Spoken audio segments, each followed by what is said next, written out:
Hi all, welcome to competitive cracker. എൻ്റെ പേര് ദിവ്യ K Jose. അപ്പൊ നിങ്ങളുടെ HSI ഫിസിക്കൽ സയൻസിന്റെ പഠനം എവിടം വരെയായി? അപ്പൊ കുറെ പേരെ സംബന്ധിച്ച് നമുക്കറിയാവുന്നതാണ്, HSI ഫിസിക്കൽ സയൻസ് എഴുതുന്നവർക്ക് UP എക്സാമും കൂടെ അപ്ലൈ ചെയ്യാനായിട്ട് പറ്റിയിട്ടുണ്ടാകും. അപ്പൊ അവരെന്താണ്, നമ്മുടെ HSI ഫിസിക്കൽ സയൻസ് നോട്ടിഫിക്കേഷൻ വൈകുന്നത് കൊണ്ട് തന്നെ UP എക്സാമിന്റെ പ്രിപ്പറേഷനിലേക്ക് പലരും പോയിട്ടുണ്ട്. എന്നാൽ വേറെ ഒരു വിഭാഗമുണ്ട്, അവർക്ക് HSI ഫിസിക്കൽ സയൻസ് ടീച്ചർ ആവണം എന്നത് മാത്രമാണ് ലക്ഷ്യം. അപ്പൊ അവരെ സംബന്ധിച്ച് അവരെ HSI ഫിസിക്കൽ സയൻസ് ഫോളോ ചെയ്ത് പഠിച്ചു വരുന്നുണ്ട്. അപ്പൊ എനിക്കൊരു കാര്യം പറയാനുള്ളത്, ഞാൻ പലതവണ പറഞ്ഞിട്ടുള്ളതാണ് എങ്കിൽ പോലും നമ്മൾ UP എക്സാം പ്രിപ്പയർ ചെയ്യുന്നതിനോടൊപ്പം നിങ്ങൾ HSI ഫിസിക്കൽ സയൻസും കൂടെ ഫോളോ ചെയ്ത് പോവുകയാണെങ്കിൽ UP എക്സാമിന്റെയും റാങ്ക് മേക്കിംഗ് ക്വസ്റ്റ്യൻസ് നമുക്ക് ആൻസർ ചെയ്യാനായിട്ട് പറ്റും. നിങ്ങൾ ക്വസ്റ്റ്യൻ പേപ്പർ കണ്ടിട്ടുണ്ടെങ്കിൽ നമ്മുടെ കെമിസ്ട്രി ഫിസിക്സ് പോർഷനിൽ നിന്ന് വളരെ ടഫ് ആയിട്ടുള്ള ഒരു ക്വസ്റ്റ്യൻസ് എപ്പോഴും നമ്മൾ UPയിൽ പ്രതീക്ഷിക്കുന്നുണ്ട്. സോ നിങ്ങൾ UP എക്സാം എഴുതുന്നവര് എന്ത് ചെയ്യുക, നിങ്ങൾ ആ കൂടത്തില് HSIയുടെ ഇമ്പോർട്ടന്റ് ടോപ്പിക്കും കൂടെ ഫോളോ ചെയ്ത് പോകാനായിട്ട് ശ്രദ്ധിക്കുക. അപ്പൊ നിങ്ങൾക്ക് 2 എക്സാമും ഒരുമിച്ച് ക്രാക്ക് ചെയ്യാനായിട്ട് പറ്റും. ഇനി HSI ഫിസിക്കൽ സയൻസ് മാത്രം ഫോക്കസ് ചെയ്ത് പഠിക്കുന്നവർക്ക് ഒരുപാട് കൺഫ്യൂഷൻസ് ഉണ്ട് അല്ലേ? കാരണം എന്താണ്, നമ്മുടെ പുതിയ വിദ്യാഭ്യാസ നയമൊക്കെ വന്നുകൊണ്ടിരിക്കുകയാണ്. അതുകൊണ്ട് തന്നെ ക്വാളിഫിക്കേഷനിലും സിലബസിലും ഒക്കെ മാറ്റം വരുമോ എന്നുള്ള കൺഫ്യൂഷനുമായിട്ട് ഒരുപാട് പേര് നമ്മളെ കോണ്ടാക്ട് ചെയ്യുന്നുണ്ട്. അപ്പം നമുക്കറിയാം, കഴിഞ്ഞൊരു HSI എക്സാമിന്റെ നോട്ടിഫിക്കേഷൻ വന്നത് 2016 അതനുസരിച്ചിട്ടാണ് പിന്നെ എക്സാംസും അതുപോലെ തന്നെ അതിന്റെ ഷോർട്ട് ലിസ്റ്റും അതിന്റെ ഇന്റർവ്യൂവും അതിനുശേഷം റാങ്ക് ലിസ്റ്റ് ഒക്കെ പബ്ലിഷ് ചെയ്ത് ആ ഒരു റാങ്ക് ലിസ്റ്റ് അവസാനിക്കുന്നത് ഈ കഴിഞ്ഞ വർഷം 2023 കൂടിയാണ് അല്ലെ? അപ്പം ഇനിയുള്ളൊരു എക്സാം എന്ന് പറയുന്നത് നമ്മൾ ഓൾറെഡി പറഞ്ഞ പോലെ തന്നെ വിളിക്കേണ്ട ടൈം കഴിഞ്ഞതാണ്. പക്ഷെ നമുക്കറിയാം അല്ലെ, ഈ സബ് ഇഷ്യൂവിന്റെ കേസ് ഇങ്ങനെ എക്സ്റ്റെൻഡ് ചെയ്തു പോകുന്നത് കൊണ്ടാണ് നമ്മുടെ നോട്ടിഫിക്കേഷൻ വരാത്തത്. അപ്പൊ നിങ്ങളെ സംബന്ധിച്ച് ഇനിയും എക്സാം നീളുവാണെങ്കിൽ സിലബസിന് മാറ്റം ഉണ്ടാവുമോ എന്നുള്ളൊരു ടെൻഷനൊക്കെ കുറെ പേരുടെ പഠനത്തെ ബാധിക്കുന്നുണ്ട്. അപ്പൊ അവരോട് എനിക്ക് പറയാനുള്ളത് ഇത്ര മാത്രമേ ഉള്ളൂ, നമ്മുടെ HSI ഫിസിക്കൽ സയൻസിന്റെ നിലവിലുള്ള സിലബസിന് ഈ അടുത്ത എക്സാമിലും മാറ്റമൊന്നും ഉണ്ടാവില്ല. അത് നമ്മൾ ഇത്ര ഉറപ്പിച്ച് പറയാനുള്ള ഒരു കാരണം എന്ന് വെച്ചിട്ടുണ്ടെങ്കിൽ, നമ്മുടെ HSI ഫിസിക്കൽ സയൻസ് എക്സാം എപ്പം നടക്കേണ്ടതായിരുന്നു? ബാക്കി കഴിഞ്ഞ HSIകള്, അതായത് HSI നാച്ചുറൽ സയൻസ് ഉണ്ട്, HSI social science, HSI English, ഇതൊക്കെ ഓൾറെഡി എക്സാം കഴിഞ്ഞവയാണ്. അപ്പൊ ആ ഒരു എക്സാമിന്റെ കൂടത്തില് നടക്കേണ്ട ഒരു എക്സാം ആയിരുന്നു നമ്മുടെ HSI ഫിസിക്കൽ സയൻസും. അപ്പൊ നമ്മൾ നോർമലി ഓൾറെഡി പറഞ്ഞ പോലെ തന്നെ ഈ ഒരു കേസിന്റെ പേരിലാണ് ഇതിങ്ങനെ എക്സ്റ്റെൻഡ് ആയിക്കൊണ്ടിരിക്കുന്നത്. അതുകൊണ്ട് തന്നെ കഴിഞ്ഞ HSI സോഷ്യൽ സയൻസ് അല്ലെങ്കിൽ ഏതാണ് നാച്ചുറൽ സയൻസിന്റെ ഒക്കെ സിലബസ് അനുസരിച്ച് പോലുള്ള സിലബസ് തന്നെ ആയിരിക്കും നമ്മുടെ HSI ഫിസിക്കൽ സയൻസിന്റെ ഇനി വരുന്ന എക്സാമും. നമ്മൾ എന്താ പറഞ്ഞത്, ഇനി വരുന്ന എക്സാം ആണ് നമ്മൾ പറഞ്ഞത്. അപ്പോൾ അത് കഴിഞ്ഞിട്ടുള്ള എക്സാംസിന് നമുക്ക് സിലബസ് മാറ്റം പ്രതീക്ഷിക്കാം. സോ നിങ്ങൾ എന്ത് ചെയ്യുക, അപ്പൊ HSI ഫിസിക്കൽ സയൻസ് പഠിച്ച് ജോലിക്ക് കയറണമെന്ന് ആഗ്രഹമുള്ളവര് ഇപ്പോഴാണെങ്കിൽ നമ്മുടെ കയ്യിൽ സിലബസ് ഉണ്ട്, അത് നമുക്ക് അറിഞ്ഞു പഠിക്കാനായിട്ട് സാധിക്കും.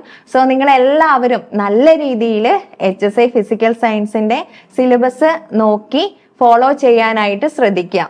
അതുപോലെ തന്നെ നിങ്ങൾക്ക് പലർക്കും HSI ഫിസിക്കൽ സയൻസിന്റെ സിലബസ് എന്താണെന്ന് അറിയത്തില്ലാത്തവരുണ്ടാകും അല്ലെ?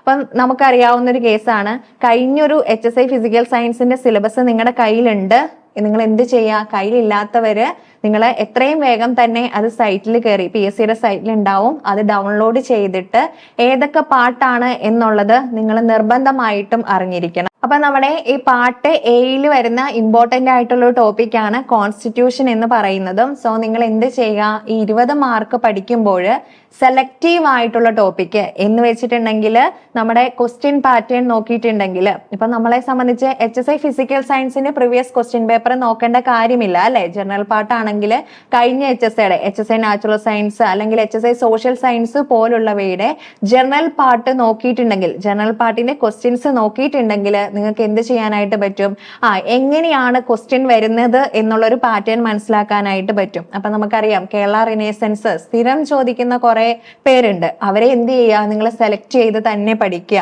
അതുപോലെ കോൺസ്റ്റിറ്റ്യൂഷൻ സ്ഥിരമായിട്ട് ചോദിക്കുന്ന കുറച്ച് മേഖലകളുണ്ട്, നിങ്ങൾ ക്വസ്റ്റ്യൻ പേപ്പർ പരിശോധിച്ചാൽ മനസ്സിലാകും. അപ്പൊ എന്ത് ചെയ്യുക, ആ ഒരു കാര്യങ്ങളൊക്കെ നിങ്ങൾ പഠിച്ചു വെക്കുക. പിന്നെ വരുന്നത് കറണ്ട് അഫേഴ്സ് ആണ്. കറണ്ട് അഫേഴ്സ് നമുക്ക് പ്രെഡിക്റ്റ് ചെയ്യാനായിട്ട് പറ്റത്തില്ല അല്ലെ, എവിടെ നിന്ന് വേണമെങ്കിലും ചോദിക്കാം. പക്ഷെ സ്ഥിരമായിട്ട് കറണ്ട് അഫേഴ്സ് ഇന്ന ഗണത്തിൽ നിന്ന് ചോദിക്കുന്ന കുറച്ച് പോർഷൻസ് ഉണ്ട്. ആ ഒരു കറണ്ട് അഫേഴ്സും നിങ്ങൾ നോക്കി വെക്കുക. അപ്പൊ ഇങ്ങനെയൊക്കെ നോക്കിയിട്ടുണ്ടെങ്കിൽ നമുക്ക് ആ ഒരു 15 മാർക്കിൽ ഒരു 13 മാർക്ക് വരെ ക്രാക്ക് ചെയ്യാനായിട്ട് പറ്റും. പിന്നെയുള്ള ഒരു 5 മാർക്ക് ടീച്ചിങ് ആപ്റ്റിറ്റ്യൂഡ് ആണ്. ടീച്ചിങ് ആപ്റ്റിറ്റ്യൂഡിൽ കറക്റ്റ് ആയിട്ട് നമ്മുടെ സിലബസിൽ ഏതൊക്കെ ടോപ്പിക് ആണ് ഇൻക്ലൂഡ് ചെയ്തിരിക്കുന്നതെന്ന് പറഞ്ഞിട്ടുണ്ട്. ആ സിലബസ് നിങ്ങൾ കറക്റ്റ് ആയിട്ട് തന്നെ ഫോളോ ചെയ്ത് പഠിച്ചിട്ടുണ്ടെങ്കിൽ നമ്മുടെ ജനറൽ പാർട്ടിൽ നിന്നുള്ളത് 20 മാർക്കിൽ ഒരു 15-16 മാർക്ക് നമുക്ക് ഉറപ്പിക്കാനായിട്ട് പറ്റും. നമ്മളെ സബ്ജക്റ്റ് അറിയുന്നവരെ സംബന്ധിച്ച് ജനറൽ പാർട്ട് ടഫ് ആയിരിക്കും. പക്ഷെ ജനറൽ പാർട്ടിന്റെ മാർക്കും വളരെ ഇമ്പോർട്ടന്റ് ആണ്. കാരണം ഒരു 15-16 മാർക്ക് എന്ന് പറയുന്നത് നമ്മുടെ റാങ്ക് നിർണ്ണയിക്കുന്നതിൽ ഇമ്പോർട്ടന്റ് ആയിട്ടുള്ള ഒരു ഫാക്ട് തന്നെയാണ്. അതുകൊണ്ട് ആരും ആ ഒരു പാർട്ട് സ്കിപ്പ് ചെയ്യാതിരിക്കാനായിട്ട് ശ്രദ്ധിക്കുക. അപ്പൊ ജനറൽ നോളേജ് എന്നൊക്കെ പറഞ്ഞു വരുമ്പം നമ്മളൊരു വൈഡ് റേഞ്ചിൽ പഠിക്കേണ്ട ആവശ്യമില്ല. ഞാൻ പറഞ്ഞ പോലെ തന്നെ സെലക്റ്റീവ് ആയിട്ട് മാർക്ക് വരുന്നതിനെ ബേസ് ചെയ്തിട്ട് പഠിക്കാനായിട്ട് ശ്രദ്ധിക്കുക. ഇനി നമ്മുടെ പാർട്ട് ബിയിൽ വരുന്നത് നമുക്കറിയാം 8 മൊഡ്യൂളുകളാണ് അല്ലെ. 8 മൊഡ്യൂളാണ് പാർട്ട് ബിയിൽ വരുന്നത്. അതിൽ നിന്നാണ് 80 മാർക്കിന്റെ ക്വസ്റ്റ്യൻസും വരുന്നത്. 40 മാർക്ക് ഫിസിക്സും ഉണ്ടാകും, 40 മാർക്ക് കെമിസ്ട്രിയും ഉണ്ടാകും. അപ്പൊ നമ്മൾ എവിടെ തൊട്ട് പഠിക്കണം? നമ്മൾ 8th സ്റ്റാൻഡേർഡിലെ ഫിസിക്സും കെമിസ്ട്രിയും തൊട്ടിട്ട് MSc ലെവൽ വരെയുള്ള ക്വസ്റ്റ്യൻസ് നമുക്ക് പ്രതീക്ഷിക്കാം. എല്ലാ ക്വസ്റ്റ്യൻസും MSc ലെവലിൽ നിന്ന് വരുന്നു എന്നല്ല പറഞ്ഞത്. പക്ഷെ ചില സെലക്റ്റീവ് ആയിട്ടുള്ള ടോപ്പിക്സ് നമ്മൾ എന്ത് ചെയ്യണം? MSc ലെവൽ വരെ പഠിക്കേണ്ടതായിട്ടുണ്ട്. അപ്പൊ നമുക്കും അതിലുമുണ്ട് സ്ഥിരമായിട്ട് ചോദിക്കുന്ന കുറെ ക്വസ്റ്റ്യൻസ് ഉണ്ട്. അതായത് നമ്മളിപ്പോ എക്സാമ്പിൾ ആയിട്ട് ഫോട്ടോ ഇലക്ട്രിക് എഫക്റ്റ്, അതിനെ ബേസ് ചെയ്തിട്ടുള്ള ക്വസ്റ്റ്യൻസ് നമ്മുടെ HSI ഫിസിക്കൽ സയൻസിലെ എപ്പോഴും തന്നെ വരുന്ന ഒരു ക്വസ്റ്റ്യൻ ആണ്. അപ്പൊ അങ്ങനത്തെ കുറച്ച് സെലക്റ്റീവ് ആയിട്ടുള്ള ടോപ്പിക്ക് പഠിച്ചിട്ടുണ്ടെങ്കിൽ നിങ്ങൾക്ക് അതിൽ നിന്നും മാർക്ക് സ്കോർ ചെയ്യാനായിട്ട് പറ്റും. അതുപോലെ തന്നെ ക്വാണ്ടം മെക്കാനിക്സ് ഒക്കെ കുറച്ചു പേരെ സംബന്ധിച്ച് കുറച്ച് ടഫ് ആയിട്ടുള്ള ഒരു പോർഷൻ ആണ്. പക്ഷെ എന്താണ്, അതും മനസ്സിലാക്കി പഠിച്ചിട്ടുണ്ടെങ്കിൽ നിങ്ങൾക്ക് എന്ത് ചെയ്യാനായിട്ട് പറ്റും? എക്സാമിന് മാർക്ക് സ്കോർ ചെയ്യാനായിട്ട് പറ്റും. പിന്നെ HSA ഫിസിക്കൽ സയൻസ് നിങ്ങൾക്കറിയാം 20 മാർക്ക് ജനറൽ പാർട്ട് ഇംഗ്ലീഷിലും അതുപോലെ തന്നെ 80 മാർക്ക് മലയാളത്തിലുമായിരിക്കും. അപ്പൊ മലയാളം ടേം ആണ് കുറച്ചുപേരെ സംബന്ധിച്ച് കുറച്ചൊരു ടഫായിട്ട് തോന്നുന്നത്. അപ്പൊ നിങ്ങൾ എന്ത് ചെയ്യുക? അതിന്റെ കണ്ടന്റ് മനസ്സിലാക്കി പഠിക്കാനായിട്ട് ശ്രദ്ധിക്കുക. അതിലെന്താണ് കാര്യം, അല്ലെ നമ്മൾ പറഞ്ഞൊരു ടോപ്പിക്കില് എന്താണ് ഉള്ളടക്കം എന്നുള്ളത് മനസ്സിലാക്കി പഠിക്കുവാണെങ്കിൽ നമുക്ക് ആ ഒരു മലയാളം ലാംഗ്വേജ് അത്ര ഡിഫിക്കൽട്ട് ആണെന്ന് തോന്നത്തില്ല. സോ ഇങ്ങനെയൊക്കെയാണ് നിങ്ങളെ എക്സാമിന് പ്രിപ്പയർ ചെയ്യുമ്പോൾ ശ്രദ്ധിക്കേണ്ട കാര്യങ്ങൾ. അപ്പൊ നമ്മൾ പറഞ്ഞു വന്നത് ഇത്രയേ ഉള്ളൂ. നിങ്ങൾ ആരും സിലബസ് മാറുമോ എന്നതിനെ പ്രതീക്ഷിച്ച് ടെൻഷൻ അടിച്ചിരിക്കേണ്ട ഒരു ആവശ്യവുമില്ല. അതുകൊണ്ട് തന്നെ HSI ഫിസിക്കൽ സയൻസ് എന്ന ജോലിയോട് വളരെ പാഷൻ ഉള്ളവരാണെങ്കിൽ നിങ്ങൾ ഇപ്പോഴേ തന്നെ നല്ല രീതിയിൽ സിലബസ് ഓറിയന്റഡ് ആയിട്ട് വേണ്ട കാര്യങ്ങൾ മാത്രം പഠിച്ചു പോകാനായിട്ട് ശ്രദ്ധിക്കണം. കാരണം എന്താണ്, നമുക്ക് എക്സാം നീളുന്നതനുസരിച്ച് നമുക്ക് പഠിക്കാനുള്ള ടൈം കൂടുകയാണ് ചെയ്യുന്നത്. പഠിക്കാനുള്ള ടൈം കൂടുന്ന അനുസരിച്ച് എന്താണ്, കോമ്പറ്റീഷൻ ലെവലിലും കൂടുതലായിട്ടുള്ള വ്യത്യാസം വരും. അതുകൊണ്ട് നല്ല രീതിയിൽ നിങ്ങൾ പ്രിപ്പയർ ചെയ്യണം. ഞാൻ പറഞ്ഞ പോലെ തന്നെ ഏതൊക്കെയാ കാര്യങ്ങൾ പഠിക്കേണ്ടത് എന്നതിനെ കുറിച്ച് നിങ്ങൾക്ക് കൃത്യമായിട്ടുള്ള ധാരണ വേണം. അല്ലാതെ നിങ്ങൾ ഒരു അറ്റത്തുനിന്ന് പഠിച്ചു തുടങ്ങിയിട്ടുണ്ടെങ്കിൽ ഇതുപോലുള്ളൊരു വാസ്റ്റ് സിലബസ് നിങ്ങൾക്ക് മൊത്തത്തിൽ കവർ ചെയ്തെടുക്കാനായിട്ട് സാധിക്കുകയില്ല. ഇനി കവർ ചെയ്താൽ തന്നെ അത് എക്സാംസിന് എത്രമാത്രം അപ്ലൈ ചെയ്യാൻ പറ്റുമെന്നും നമുക്ക് അറിയാനായിട്ട് സാധിക്കില്ല.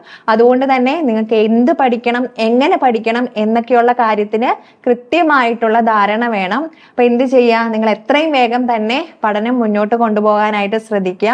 അതുപോലെ തന്നെ കോമ്പറ്റേറ്റീവ് ക്രാക്കറിനെ സംബന്ധിച്ചിടത്തോളം HSI ഫിസിക്കൽ സയൻസിന്റെ പുതിയ ബാച്ച് സ്റ്റാർട്ട് ആവുകയാണ്. നമ്മൾ ഓൾറെഡി റണ്ണിങ് ബാച്ച് ഉണ്ട്. അതല്ലാണ്ട് പുതിയ ബാച്ച് സ്റ്റാർട്ട് ചെയ്യാണ്. നമ്മൾ ഈ പറഞ്ഞ പോലെ തന്നെ സിലബസ് ഓറിയന്റഡ് ആയിട്ടുള്ള ക്ലാസ്സുകൾ ആപ്പിൽ അപ്ഡേറ്റഡ് ആണ്. അതിനെ ബേസ് ചെയ്തിട്ടുള്ള റിവിഷൻ എക്സാംസ് ഉൾപ്പെടെ അതുപോലെ തന്നെ ലൈവ് സെഷൻസ് ഉൾപ്പെടെ, ലൈവ് സെഷൻ എന്ന് വെച്ചിട്ടുണ്ടെങ്കിൽ നമ്മുടെ സബ്ജക്റ്റിന് മാത്രമല്ല ജനറൽ പേപ്പർ ഉൾപ്പെടെ നമ്മൾ ലൈവ് സെഷൻ തരുന്നുണ്ട്. അപ്പോൾ കുറെ പേരെ സംബന്ധിച്ചിടത്തോളം എങ്ങനെ ഈ ഒരു വാസ്റ്റ് ആയിട്ടുള്ള സിലബസ് പഠിച്ചു തീർക്കാം എന്നതിനെ പറ്റി വലിയൊരു ധാരണ ഉണ്ടാവില്ല. അപ്പൊ അങ്ങനെയുള്ളവര് നമ്മുടെ കോഴ്സിന് ജോയിൻ ചെയ്യുക. നിങ്ങൾക്ക് പഠിക്കേണ്ടത് എങ്ങനെയാണെന്നും എങ്ങനെയാണ് ഇത്രയും ഒരു ലോങ് ടൈമിൽ ഇത് പഠിച്ചു തീർക്കേണ്ടത് എന്നുള്ള കാര്യങ്ങളൊക്കെ വ്യക്തമായിട്ട് നിങ്ങൾക്ക് മനസ്സിലാകും. അപ്പം നമ്മുടെ കോഴ്സിനെ കുറിച്ചുള്ള കൂടുതൽ ഡീറ്റെയിൽസ് അറിയാനായിട്ട് നമ്മുടെ നമ്പറിൽ കോൺടാക്ട് ചെയ്യുക. അപ്പം നിങ്ങൾ ആദ്യമായിട്ടാണ് ഈ ചാനൽ കാണുന്നതെങ്കിൽ ദയവായിട്ടൊന്ന് സബ്സ്ക്രൈബ് ചെയ്യുക. മറ്റൊരു വീഡിയോയുമായിട്ട് വീണ്ടും കാണാം. താങ്ക്